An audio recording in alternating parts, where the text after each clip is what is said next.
Okay, so today's lecture is a little bit different than what we talked about before. We're not going to talk too much about Fourier transforms and stuff. This lecture is about quantization, okay? So far, we've kind of assumed that we have some continuous time signal, x of t, and then what we did for sampling was every capital T units, we would take one reading of that signal, right?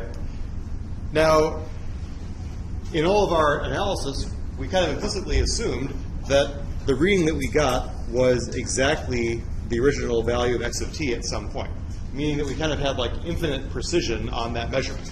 Whereas in practice, we don't actually get these numbers exactly right. In general, what we have instead is a discretized set of levels on the y-axis, and each of these guys that we get gets kind of rounded to the nearest level, right? And so the coarser that these levels are, the worse our representation is going to be for, reconstructing the signal and so on, okay?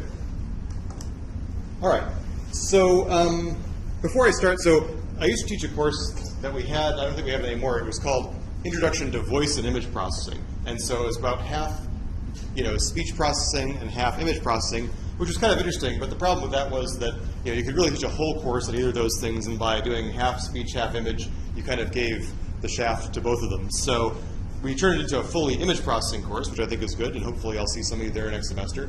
But the speech processing part kind of went by the wayside. So let me say a few words just about speech quickly. So what is the Nyquist rate of speech?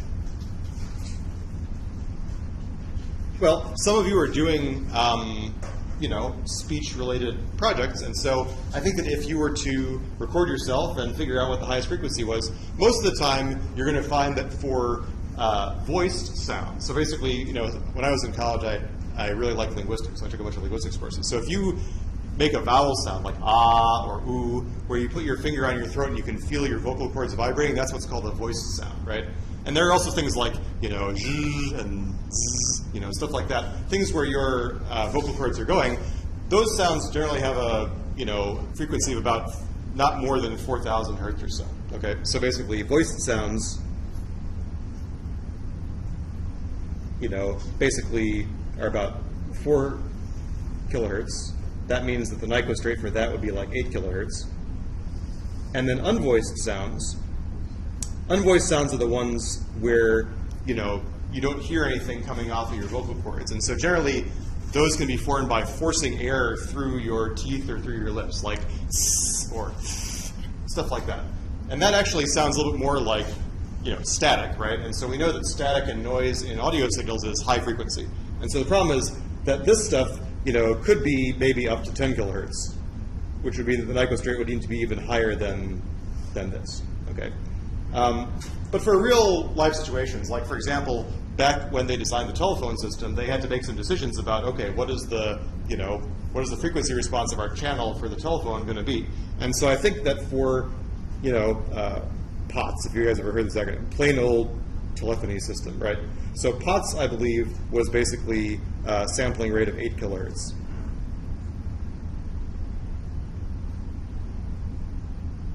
And I wouldn't be surprised if it's similar for today's cell phones and voice over IP and stuff like that, although I don't know for sure. Okay. And that's because, obviously when you call somebody on the phone, you don't get the fidelity of speech that you would if you were listening to a CD recording of that person talking, right? So CD is sampled at 44,000 hertz, roughly, right? And that's, basically sampled to be twice the frequency limit of what the human ear could hear, more or less, which is about 20 kilohertz, right? So, the telephone system is much less than that, but certainly it's good enough to get by, right? So just, CD quality is basically sampling at 44 kilohertz.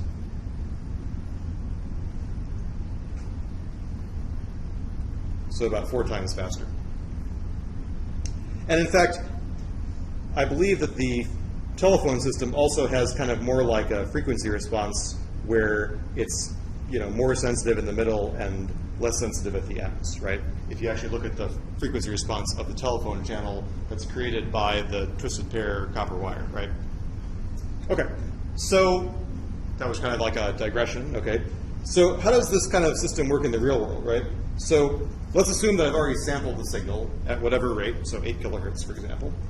And so quantization, basically, I take the samples that I get. These are basically infinite resolution. I put them through some sort of a quantizer, and I get some approximate, samples that are not quite where my original samples were. And then I put these through an encoder of some sort. And what comes out is some sort of a code word. And, usually, for example, if I have 256 quantization levels, I might turn that, level into one of the 2 to the 8 binary code words, right? Because then everything becomes a binary signal, and I send that binary signal through my channel. And so I send that signal through my channel, which is my telephone system or my internet voice over IP. What I get out is some new code words. Hopefully those are the same code words that I got originally, but in practice they may be corrupted by noise, for example. And then I take these new guys that I received and I decode them back into kind of approximate levels. And here you kind of have to assume that the quantizer and the encoder and the decoder kind of all agree on a protocol for what the binary code word actually means. And that's kind of the way the system works. And so basically, if I have, 2 to the 8 equals 256 code words, the idea would be that the bit rate is equal to however many, if I call this B bit binary, right? So basically, if I have B bits and I have a sampling frequency of this, then I get a measurement in bits per second of what my whole thing is, right? So that kind of takes into account both the sampling on the x-axis and the quantization on the y-axis, right? And so if you look at an audio signal, for example, like if you buy a signal from, or if you buy a music track from iTunes, right, it will tell you, this is sampled at 192 kilobits per second, right, which is basically going to be some trade-off between the sampling rate and the number of quantization levels. And of course, if you want higher fidelity audio, then you pay, I don't know, you actually don't pay more for the track anymore if you want really high quality audio, right? Okay. But certainly if you start to monitor your bit rate for images and audio and video, you can see this is kind of the units of how people judge compression. And so one thing that we're going to just touch on today, but it's actually a very interesting theory of how do you code and compress data, right? And so there's whole courses on communication theory, coding theory, information theory. That's where you start to get a lot deeper into some of these issues about how do you actually study the coding and the decoding part. So this is just going to touch on that a little bit today. Okay, and so let's talk a little bit more about this kind of quantization and encoding part. So what this means is that I have a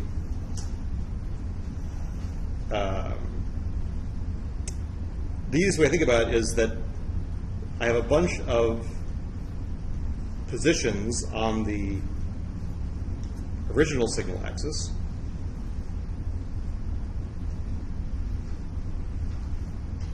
So basically, this is the original values. And on this axis, I have the quantized values.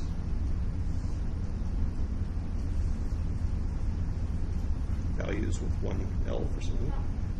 And the idea is that, for example, everything between here, 0, and here gets quantized to this value x1 half.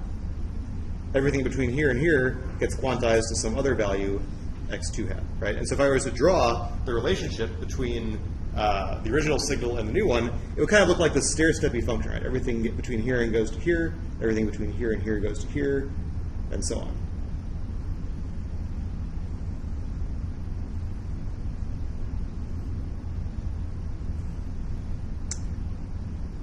So this would be like x3 hat, and so on.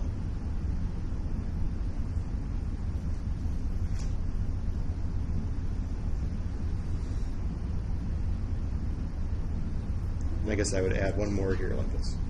So what I've drawn here is basically like a 3-bit quantizer. There are 8 levels. And so what I might do is say, okay, I'm just going to assign binary code words to these levels, and then these are the binary things. What did I miss? Sorry.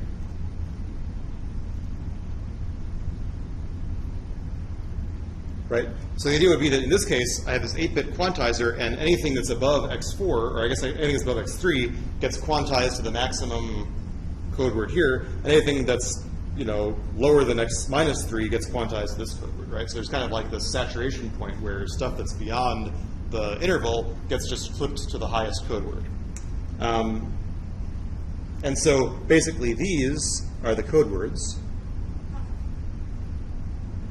These guys we call the transition levels.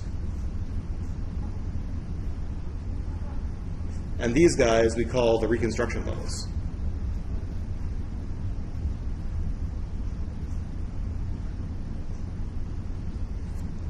Okay. And so in this lecture, more or less, I'm kind of going to assume that the original values are bounded, right? And that's usually a good assumption for something like speech or images or something like that, right? So we're going to assume that the original guys, xi, are bounded by some maximum value. And so, even if I don't know exactly what that maximum value is, maybe I look at the signal for a while, and I compute its variance over the samples that I get, and then I could maybe approximate this as 4 times the standard deviation of x that I observed, right? So even if I know that there may be some values that are wildly outside my limits, then I can kind of capture most of it within the plus or minus 4 sigma, right? We know from probability that if it's a normal distribution, that captures 99-point-something% of the variance, right? Okay. And so what I want to talk about today are just a few options for, what should I choose these transition levels to be, and what should I choose those reconstruction levels to be? Okay. There are some simple options, and there are some more complicated options. Okay. So before I go on, any questions about the setup? Okay. So the easiest case is basically kind of as I've drawn it, where the transition levels are spaced apart evenly. And that kind of implies that, the reconstruction levels are also going to be spaced apart evenly. And that's what's called a uniform quantizer. And that's a very common thing to do, very easy to implement. So, easiest case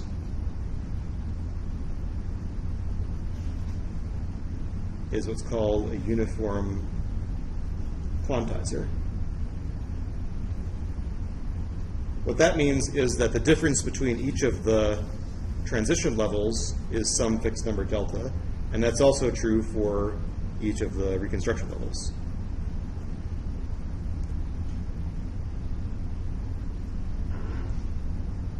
And so kind of what that means is that if I have this as my step size, if I think about the range of this being from minus x max to plus x max, that means I need to cover the whole range of 2x max by however many levels I have. So that's like saying that we need 2x max.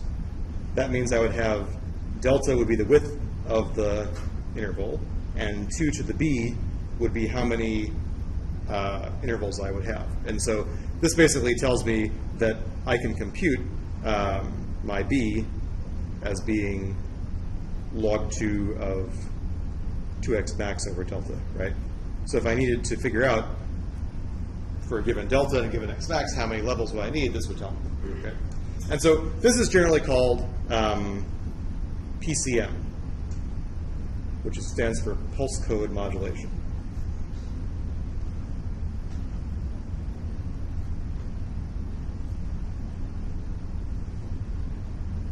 And the reason for that is that fundamentally, in most real-world communication systems, we assume that these code words are binary, right? So all I'm doing is I'm pulsing the channel at either 1 or 0 to transmit the information. So I get this basically, stair-steppy kind of wave. Okay. Okay.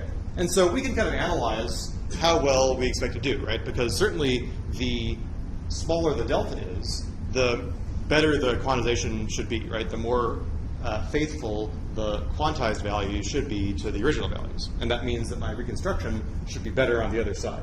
And so the idea is, what I say is that my reconstructed value is the same as my original value plus some error, right?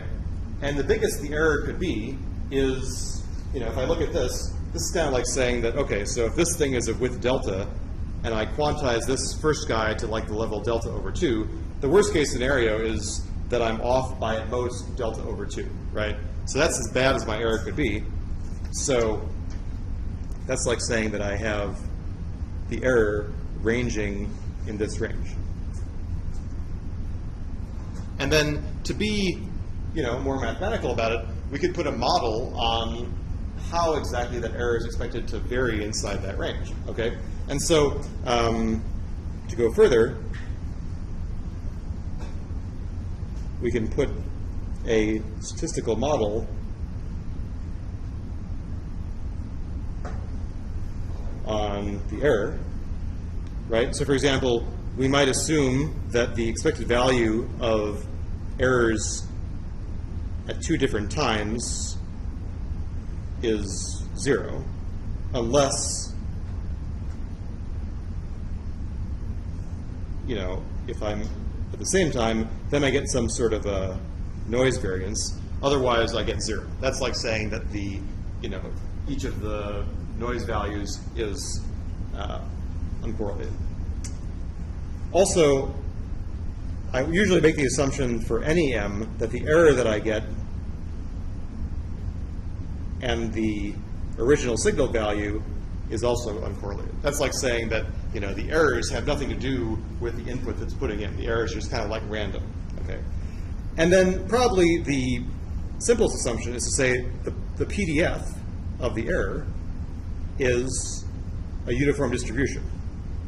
That's like saying that the width of this interval is delta,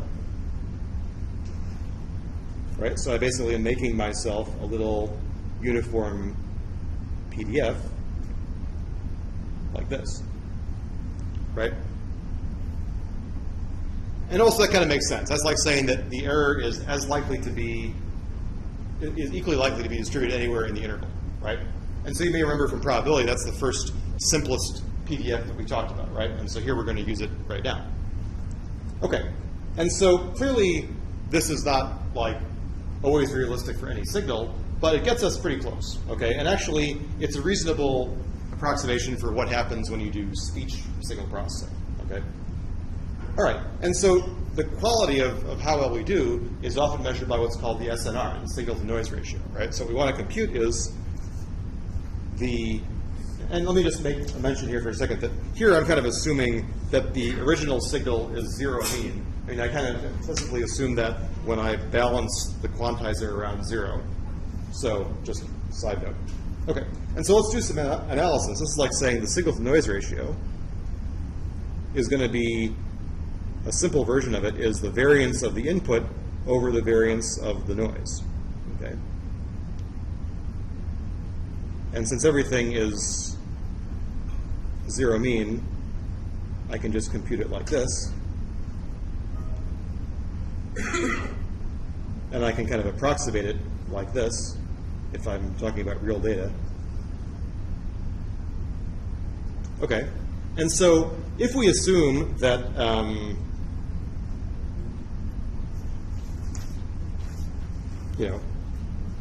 if x and e are both assumed to be uniform on, these two intervals respectively, right? We proved back in probability what the variance of a uniform distribution was, right? And that turned out to be basically the width of the distribution squared over 12. And so I can apply that to this to say that the variance of this guy is this. And now I can kind of plug in what do I know about delta from my previous slide.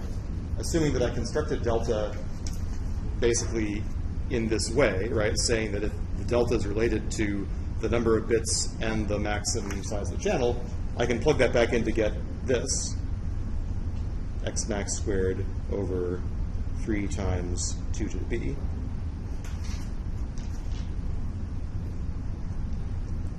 And now I can kind of put everything together to say that in dB, so if I take the, if I take 10 log 10 of this thing, if you work it out, what you get is 6b plus some constant minus something that's related to this, okay? And so the key thing that I want you to take home from this is that every bit that I add to the quantizer gives me about 6 dB better SNR, right? So 1 extra bit leads to 6 dB better SNR. And so an old engineer's rule of thumb is 6 dB per bit, right? And I think I probably said this back in probability maybe, or even probability when I taught signals, right? So you may have heard this and seen this before, okay? And so this kind of makes sense, right? This basically says that the more bits I add to the quantizer, the closer together I can push the transition reconstruction levels, and the closer my reconstructed x hat will be to my original x's, right? And this gives me a mathematical rule of thumb for how that relationship should work. Okay. So this is only an approximation, but it actually does pretty well usually. Okay. Part of the reason that this may not work very well in practice is that there's this kind of underlying assumption that the original signal is kind of nicely ranging between the maximum and, well, minus x max and plus x max, right? So kind of the assumption here is that, my signal looks like something like this. I have, minus x max and plus x max, and if I were to kind of look at my signal, hopefully it would be something where it would range nicely between the positive and negative values. I mean, not periodic like this, but kind of something where, if I were to look at the signal at any point in time, it would be kind of be nicely kind of in that range, right? In practice, especially for stuff like speech, that probably isn't true. So, I mean, if you think about the way that you talk on the phone, right, there's long periods of silence, and there's places where you may be not talking so loud versus, wow, what would you say? Like loud parts and small parts. So probably, realistically, speech looks kind of more like, this, where there's not really this kind of sense of looking evenly the same throughout the whole time domain, right? Instead, there are periods of silence, there are periods of relatively quiet speech, and there are occasional spikes of loud speech, right? And so, in practice, we need we need generally more bits than the uniform quantizer formula might imply to get us a certain kind of SNR for the kind of signals that we have. So in practice,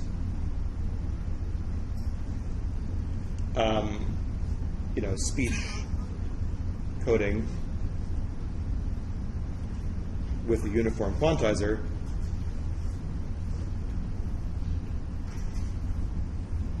uses approximately, let's say, 11 bits.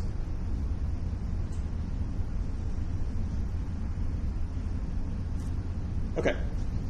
So one of the problems with this is that, we kind of want the quality of the quantizer not to depend on the range of the input, okay?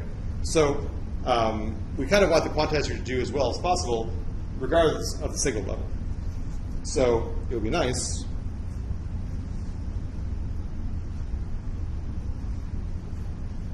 if the quantizer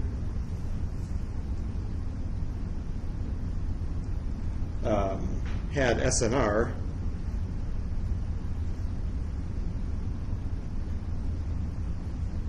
independent of the signal level.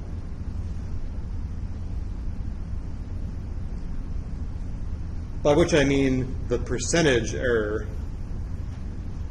would be constant. So kind of the relative error to how high I am right now would be constant. And so we're going to talk about that for the rest of the lecture, is that we can do this with non-uniform signal levels, or quantizer levels.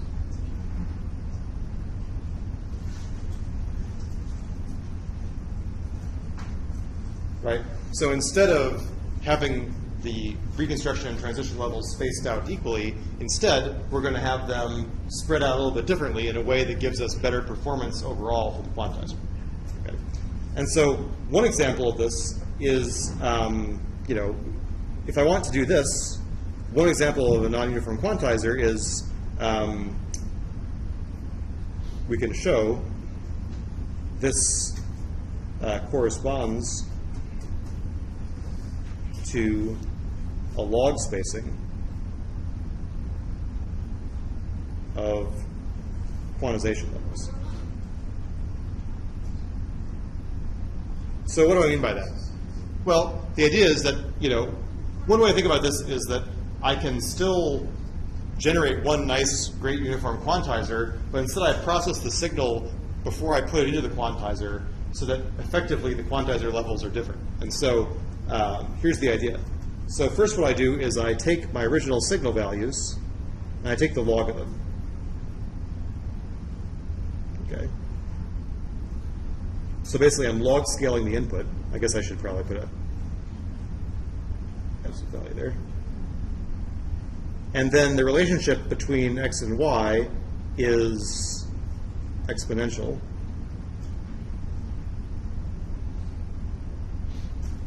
I have to put the sign bit back on there to make sure I know about positive x's and negative x's.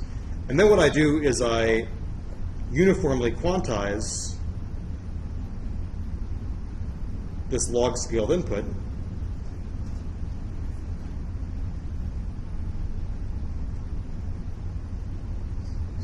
which I can think of as basically keeping the input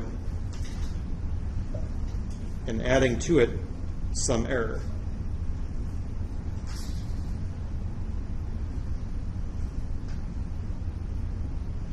And then my reconstructed input, once I go back into the non-log world, I take this guy like this,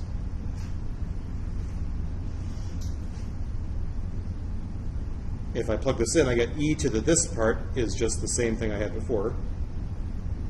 And then e to the that part is e to the error power.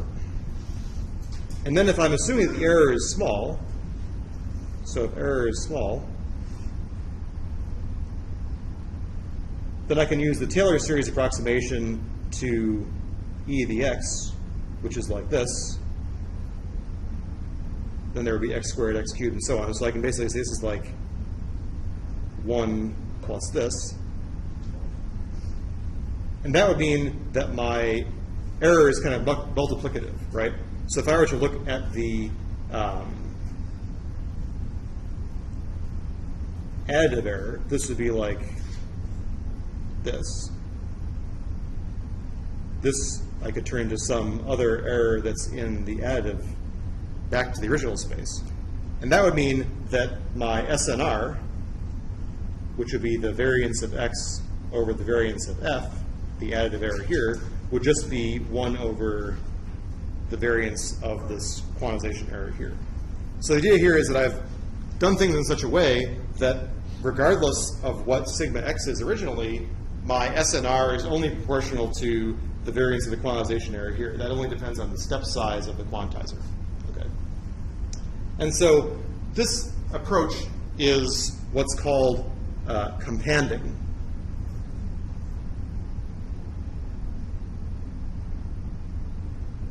Or compander, which is basically a combination of the words compressor, expander. Right? The idea is that I take the original input, I log scale it, that's like compressing it, I uniformly quantize that, and then I expand it back after I've done the transmission and reconstruction of the code words. Okay. And so what this means in practice, well, so I can't exactly do this totally in practice because, you know, if the dynamic range is very large, then, you know, that means that I'm going to have some sort of numerical problems. Or actually, maybe the other way to think of it is if this is very small, then the log of this 1 over something is going to be some really big negative number, and I have to think about how do I handle overflow and stuff like that. In practice, we can kind of approximate this log scaling with what's called a mu law compander, so, or a mu law quantizer. So an approximation to this, an approximation to the ideal log scaling is the mu law quantizer. And that's defined by the following.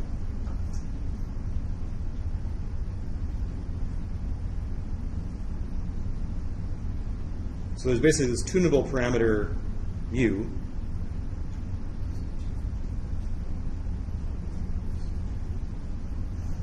that plays a role in how squished the signal gets.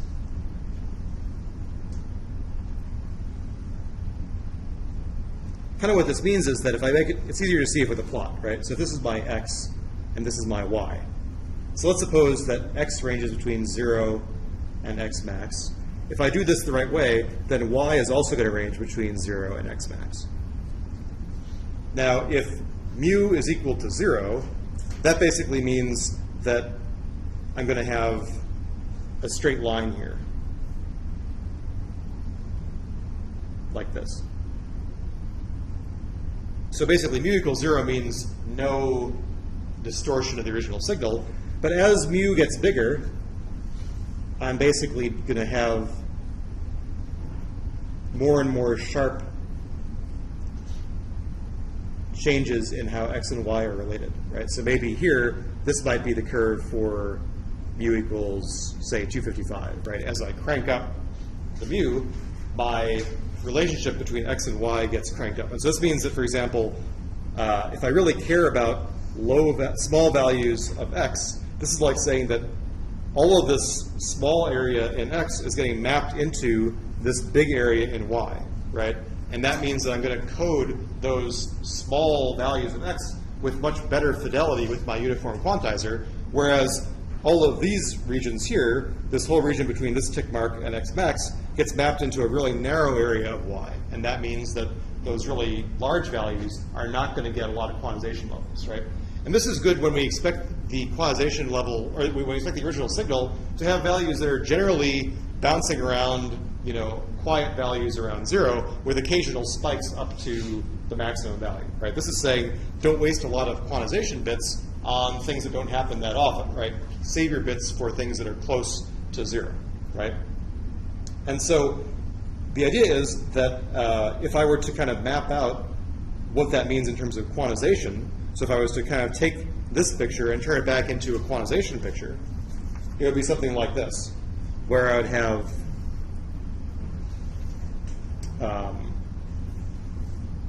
you know, if I was going to quantize that, maybe what I would do is I would put effective quantization levels at places like this, and each of these guys would get quantized to kind of the corresponding middle value.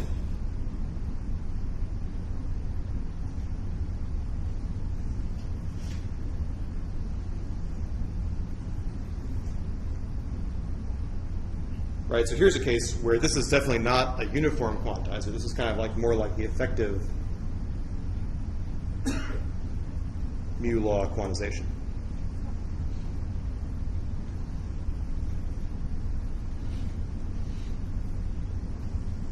Okay. And so you can show that basically if you do this for real-world speech, you can get the same SNR for much fewer bits, okay? And that's why we want to use it, is that this is maybe a better model for how the original speech X's should behave. And so if I were to kind of carefully put my quantization levels in certain places, I can get away with fewer bits if I have the same quality, right? So the idea is that toll quality, which means if you're paying for the phone call, back in the day where you actually had to pay for long distance calls separately from local calls. So toll quality speech used basically 7-bit mu law pulse code modulation. And this basically gave the same kind of quality as measured by SNR as 11-bit uniform quantization.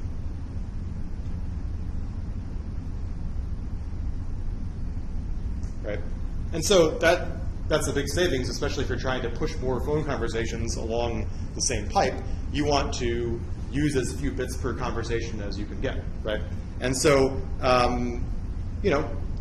this is the way it used to work, at least for telephone signals. And I'm sure that the same kinds of considerations are still in play for things like voice over IP and Skype and so on, right? They're making some choices about how do they code the audio in ways that are customized to the statistical properties of speech, right? So I'm sure, for example, they're not using a uniform quantizer inside Skype. They're using something better than that, right? So even though we don't pay for phone calls over twisted copper wire anymore in the same way, anytime where you've got a limited bandwidth channel and you're trying to push lots of conversations through it, this kind of consideration comes into play. Okay, so this is kind of like an approximation to doing better or putting more levels at lower values of x, right? But really what we should do, if you guys remember probability, is we should really customize our quantizer to match exactly the PDF of x, right? If we do the PDF of x, we should be able to make the best possible quantizer for that statistical, input signal, right? And so that would be what I would call quantization for optimal SNR. So quantization for optimal SNR, right? So we can do better. We should be able to do better than both uniform and mu law if the PDF of x is known.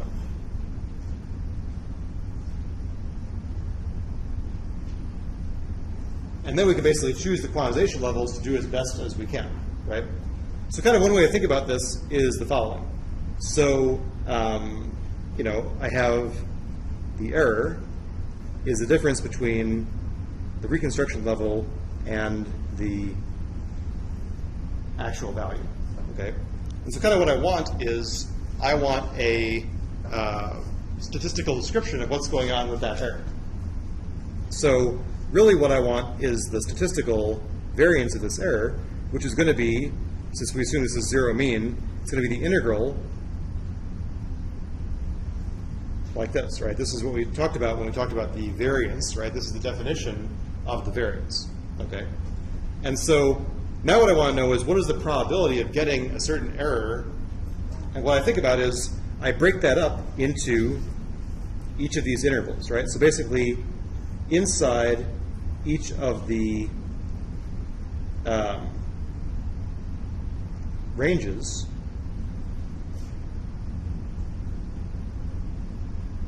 what I have is a probability of error. So kind of the error plot looks like this, right? So that was a pretty crappy picture, I have to say. Let me try that again. So kind of what I'm trying to say is that, this is the reconstruction level for x1. This is the transition band. So basically here, let's think about just this region, right? So if the actual value of the signal was this, then I would have zero error, right? Because the reconstruction would be exactly what I put in. If the x1 is the furthest away from the transition level that it could be, the maximum error that I can get there is going to be basically like delta over 2, right? So the error is biggest over here, and it's smallest over here, right?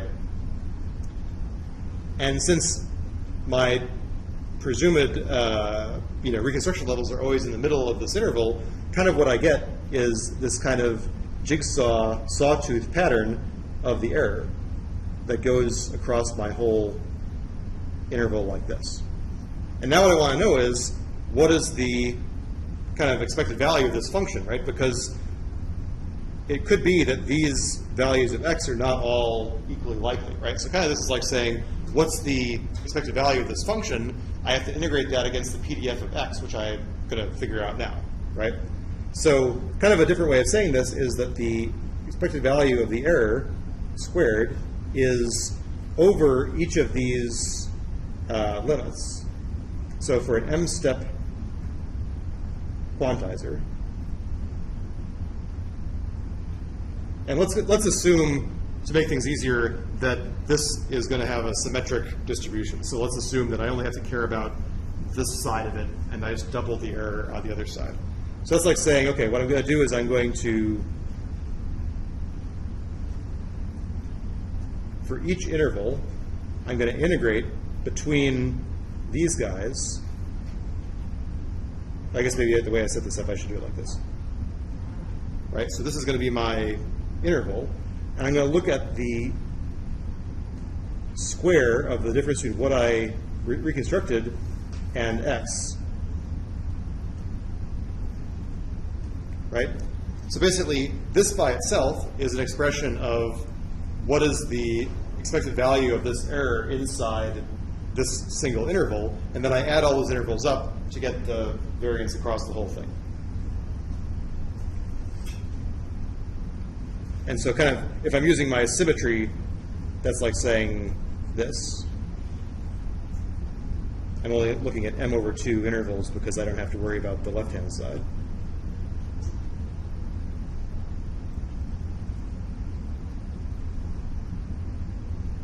And so now what I want to do is I'm allowed to choose the reconstruction levels and the transition levels. I'm sorry, the transition levels and the reconstruction levels for my quantizer, right?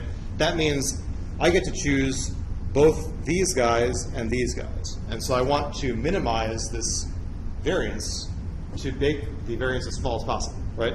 So how do I minimize something? Well, I take the derivative and I set it equal to 0, right? So the idea is, to minimize sigma e squared with respect to the transition, the transitions and the reconstructions. I basically am going to take derivatives. Okay. So what is the derivative with respect to x hat of I of this thing? Well, the only place where x hat of I appears is inside one of these integrals. And inside that integral, all I have to do is basically, let's ignore the constants. What I have is, I have this integral, I have this thing,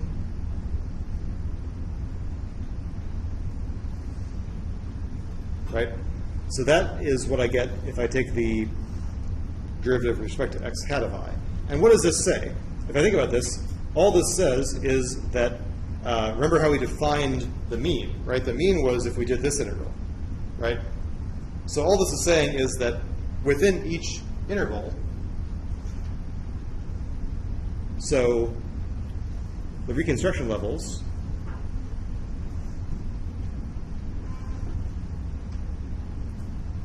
should be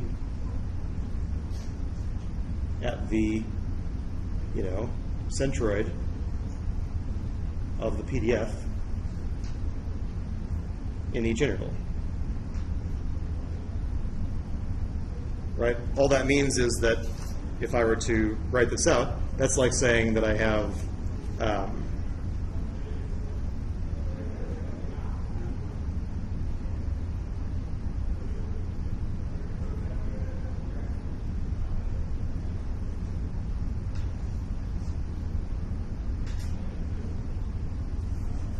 so that means that I can bring out the xi and say that all I do is take this thing over this thing. that's just like saying, what is the mean of the signal just kind of localized within that little window, right? It's not the overall mean of the signal, it's the mean just inside that region. So it's like if I normalize it to, this is actually like a conditional probability. It's like the conditional mean inside the window, right? So that's really pretty straightforward. And then if I take my error and I minimize the other guy, right? So if I want to figure out where the transition levels are, so let's go back to this. So if I take the derivative of the gradient with respect to sigma xi of this thing, well, that xi appears in two places, right? It appears in the top of one integral and the bottom of another integral, right?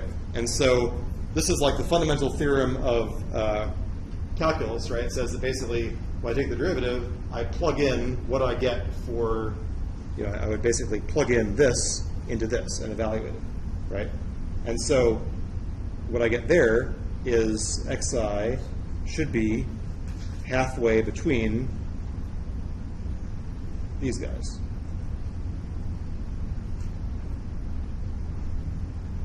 So the idea is that this tells me that the transition levels should be halfway between the reconstruction levels.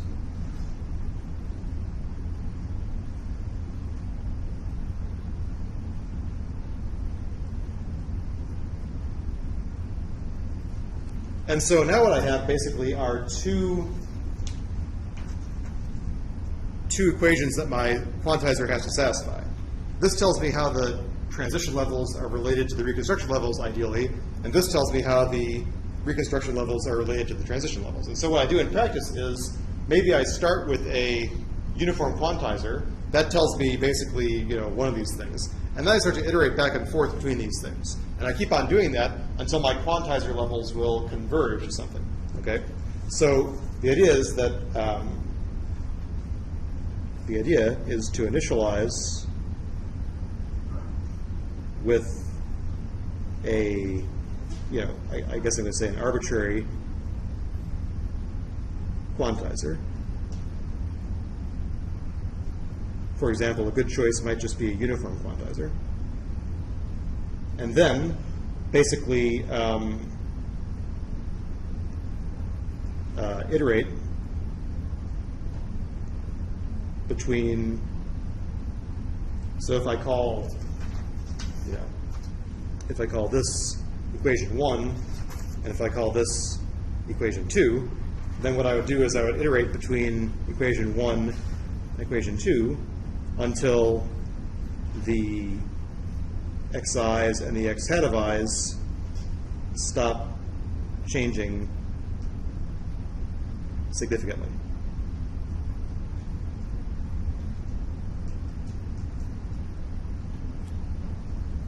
And so this is what I would call the Lloyd max quantizer.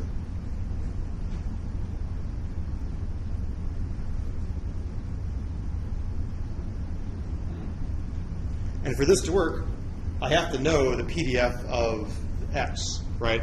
And so again, in the real world, I could maybe collect the PDF of x by observing 5 minutes of speech and making myself a PDF, right? Even though that's still a pretty crude approximation, because we know that in the real world, the samples of speech are not independent of each other, right? I mean, speech is actually very predictable, which means I can exploit correlations inside the speech signal to predict what the next signal is going to be. And that's actually something that's more related to predictive coding. I'll talk about that in just a second.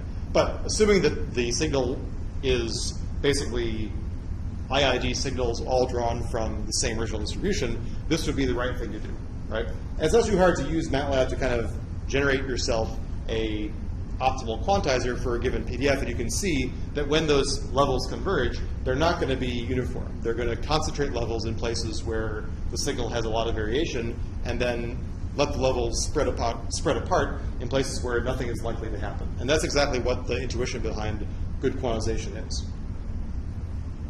Okay, so let's just say that this is better but may not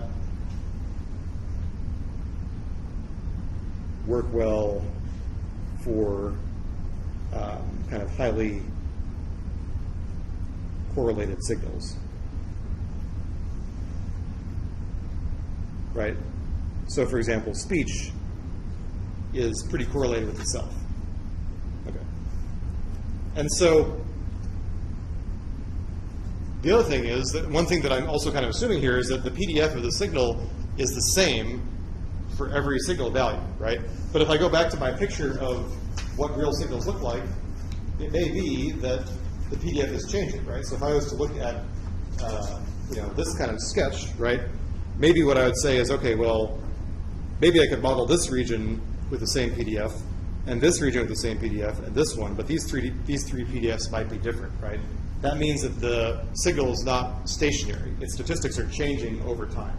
And that's really the way real-world signals look. And so kind of what I'd like to be able to do is adapt the quantizer to what the signal is doing, right? So if the signal is really quiet, I want to reduce the range of my quantizer and reduce the step size so that I'm quantizing just around 0. And if the signal suddenly gets loud, I want to expand my quantizer to have a much larger range, right? So basically, the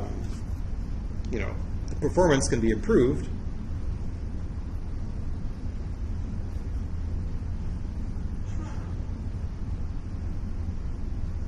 by adapting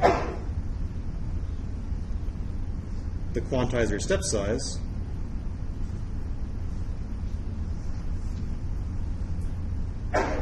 in response to the signal. And sometimes this is called APCM, or adaptive PCM.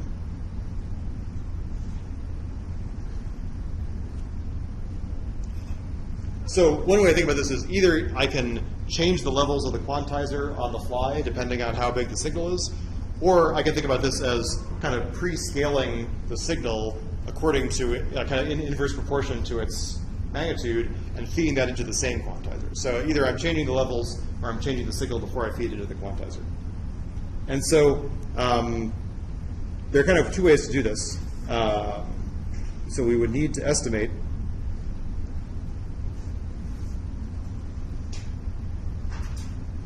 the time-varying amplitude of the signal.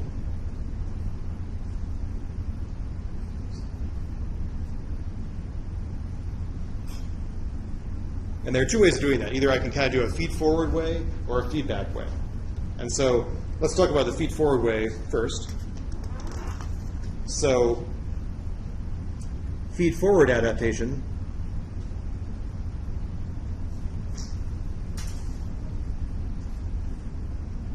is basically something where the quantizer or the coder has to send some extra information over the channel along with the quantized bits, right? Where it's basically saying, hey, I'm going to tell you the step size that I'm using right now so that you know what to do to undo the signal, right? So basically that's like saying that I take my x of n, first I pass that through a quantizer to get my x hat of n, and the size of x basically goes through this kind of step size generation process where at every point in time I have a different delta of n, which is the step size. That's what the quantizer uses to make this. And then I need to code up this thing and send that over the channel with a code word. And I also have to send over the channel, by the way, this is the step size that I told you to use right now, right? And on the other end, so basically then we go through the channel. Both those things go through the channel.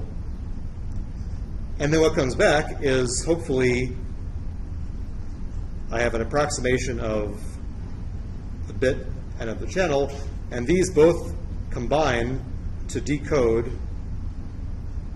my approximate code word, right? And so the flaw with this obviously is that I also have to send the step size over the channel.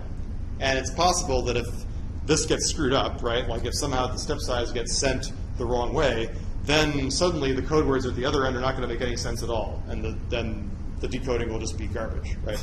So this is definitely, not that great. Let's just talk for a second, though, about what would be a good way to adapt the step size based on the signal values that I'm seeing.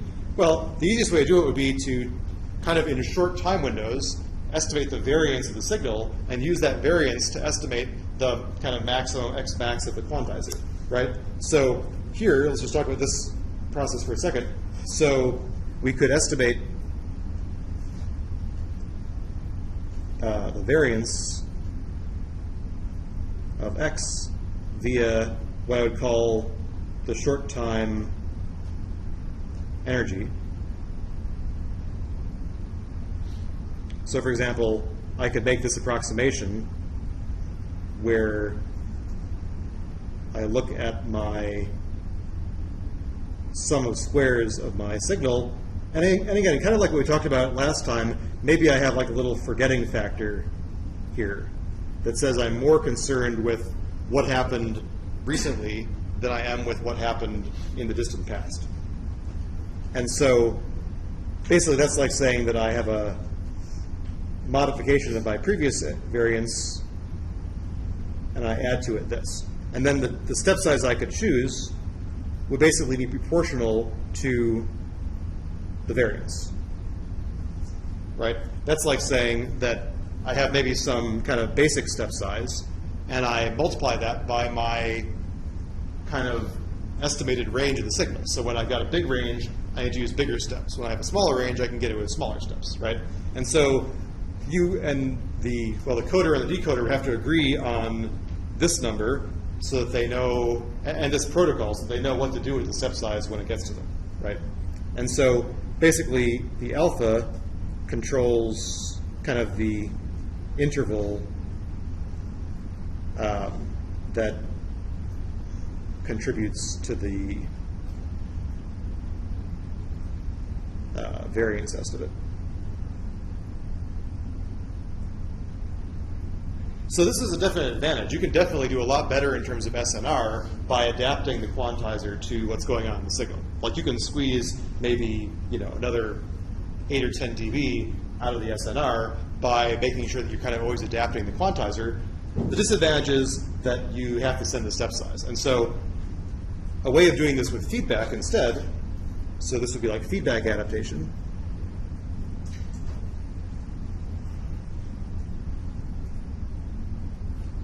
So instead, this would be something like this, where I have X of n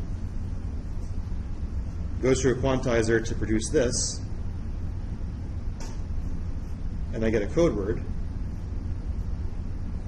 But the idea is that the code word, the coder that I get, basically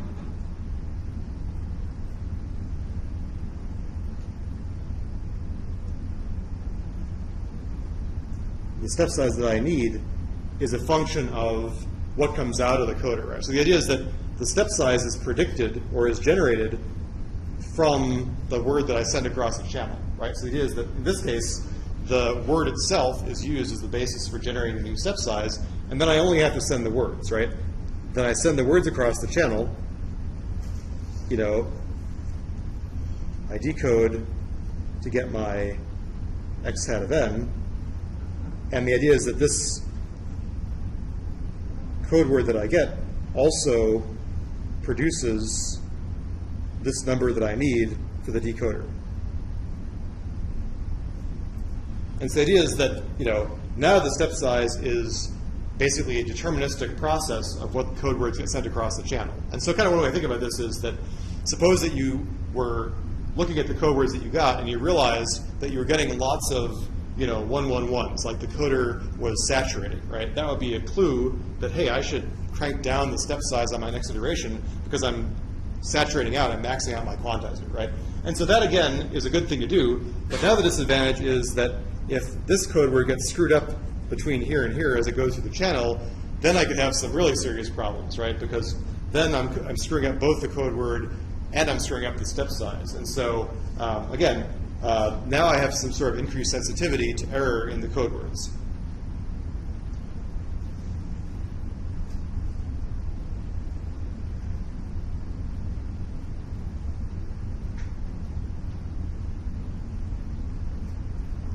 So